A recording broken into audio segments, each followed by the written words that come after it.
Hello! On y va? Alors après un petit coup de stress pour la récupération de mon colis, finalement tout s'est bien passé.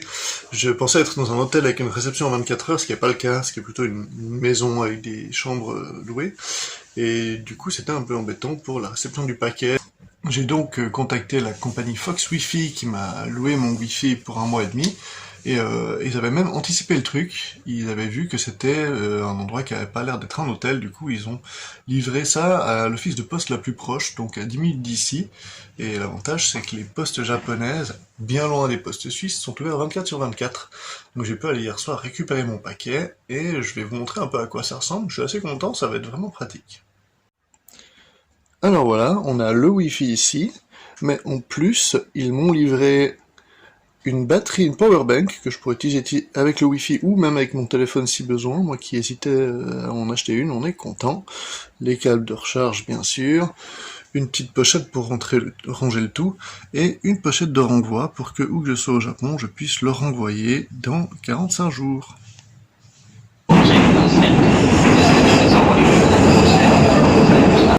Ça aurait été dommage de ne pas aller jeter un œil au palais impérial de Tokyo, du coup on fait un petit détour avant de commencer le Nakasendo pour aller voir cet endroit. Nous voilà une demi-heure plus tard, malheureusement je peux pas rentrer dans l'enceinte du château impérial avec de l'alcool ou un couteau, du coup j'ai dû aller poser mon sac dans un locker parce que j'ai un couteau, j'ai du whisky et j'ai de l'alcool à brûler pour mon brûleur, donc c'était un peu compliqué. Ça m'a pris un peu de temps, mais on va pouvoir y aller cette fois.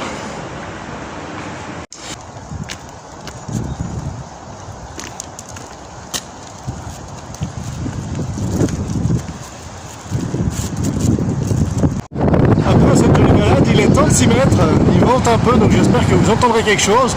Je suis devant le pont de Nihonbashi qui était un point assez important durant la période Edo du Japon. Il était considéré comme le centre du Japon, le Zero Milestone.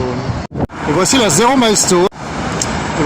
Milestone. C'était une plaque qui était originellement au centre du pont et qui a été déplacée juste à côté en 1911 lorsqu'ils ont reconstruit le nouveau pont et qui est le point de départ des 5 grandes routes marchandes de la période Edo. C'était 5 routes qui étaient gérées entièrement par le shogunat et celle qu'on va emprunter aujourd'hui et pour les semaines qui viennent, c'est le Nakasendo, la route des montagnes. Et on va parcourir les 69 postes marchands qui la composent. Bienvenue dans le quartier d'Akihabara. C'est le quartier geek technologique animé de Tokyo, avec comme par exemple le Tokyo Anime Center. Plus fournis les unes que les autres, et ceux qui me connaissent savent à quel point ça va être dur pour moi de juste passer au travers de ce quartier sans m'arrêter. Mais ne vous inquiétez pas, lorsque je serai de retour à Tokyo, je me ferai un plaisir d'aller le visiter.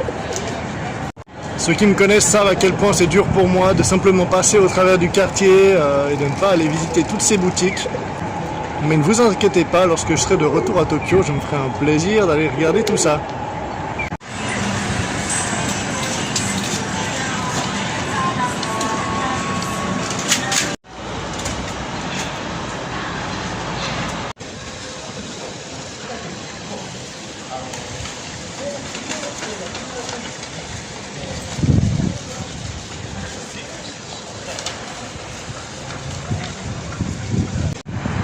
Ce que vous venez de voir, c'est le deuxième poste du Nakasendo, le Kanda Shrine, ou hôtel.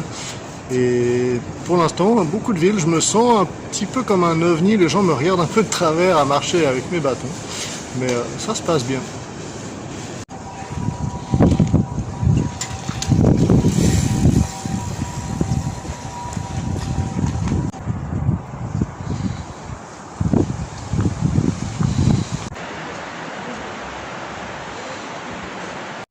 On se retrouve dans ma capsule, parce que j'avais prévu de camper à partir du moment où je voyageais, sauf que j'avais pas imaginé que j'allais avoir du mal à sortir de Tokyo, parce que c'est une ville immense, et qu'en fait il n'y a pas de parc, il y a pas d'endroit où camper. Du coup, j'ai dû prendre en dernière minute un capsule hôtel, histoire de pas camper au milieu de la ville, parce que c'est pas quelque chose qui me donne trop envie.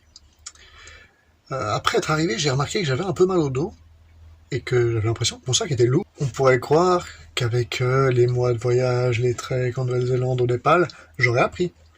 Mais non, parce que j'ai fait une pause de marche en Australie, et j'ai amassé de nouveau du matériel, et je me suis dit, ah, je peux transporter mon Mac, y a pas de souci, 2 kilos en plus. Mon sac fait 21 kilos. Ça va pas du tout. C'est beaucoup trop. Du coup, j'ai fait ce qu'on appelle un gear shakedown. J'ai repassé à travers tous mes objets, j'ai enlevé tout ce qui n'était pas nécessaire, et j'arrive à limiter mon poids à 16 kilos. Ce qui pour moi est dans la zone de confort. 16 kilos, c'est surtout en sachant que c'est le début de la marche, donc j'ai pour 3 jours de nourriture, j'ai l'eau qui est comptée dedans, j'ai 1 litre d'essence que je suis obligé d'avoir pour pouvoir faire marcher mon brûleur, du coup, pas trop le choix. Je pourrais en jeter la moitié et en racheter plus tard quand j'en aurai besoin, mais je trouve ça un peu débile, du coup je vais le transporter. Du coup, qu'est-ce que j'ai enlevé de mon sac? Bonne question. Eh bien, de mon sac, je vais enlever un téléphone supplémentaire que j'avais gardé avec ma carte SIM suisse. Du coup, je vais m'en priver. Là-dedans, on a un rasoir et une tondeuse, donc je vais me tondre les cheveux aujourd'hui, et après je vais plus le faire pendant 6 semaines. Du cordage en trop, mon déodorant parce que personne va me sentir pendant ce voyage, et puis que quand il y aura des gens pour me sentir, j'aurai pris une douche. Mon huile à barbe parce que ça fait du bien à la barbe, mais que c'est pas indispensable. Mon jeu d'échecs parce que je suis tout seul et que j'ai personne avec qui jouer. Mes petites chaussures pour le soir, parce que au Japon, la plupart du temps quand on trouve un hôtel, ils nous fournissent des petites sandales d'intérieur, et que ça fait quand même plus de 400 grammes, donc non en fait. Et mon petit sac de jour qui fait quand même aussi 400 grammes, mon MacBook et mon chargeur, qui arrive à un total de 2,3 kg. Du coup, je vais pas écrire trop d'articles ou trop faire de post-processing de mes images dans les semaines qui viennent. Je vais quand même faire des articles via mon téléphone, en éditant les photos comme je peux et en publiant beaucoup moins de texte, juste en envoyant des photos. Mais malheureusement, c'est pas possible, c'est trop lourd, et c'est la seule solution que j'ai trouvée pour l'instant, sans changer tout mon matériel. C'est dommage. Et là encore, vous me demanderez, où est-ce que je vais le mettre ce matériel? Eh bien, j'ai regardé les options de stockage qui sont toutes plus chères les unes que les autres, mais j'ai la chance d'avoir un ami qui habite à Tokyo depuis quelques mois, Vincent DLNR10, qui a accepté que je lui envoie ça, et qui va me le garder jusqu'à que je revienne le chercher dans 6 semaines au Japon. Du coup, je vais passer à la poste demain et envoyer tout ça, donc je ne jette rien, je le récupère ensuite, et parce que j'ai des objets que j'ai envie de garder. Mais Vincent, tu me sauves la vie, merci. Il semblerait qu'on ne m'ait pas menti, l'endroit est assez féerique d'ailleurs, je vous laisse en profiter un petit peu.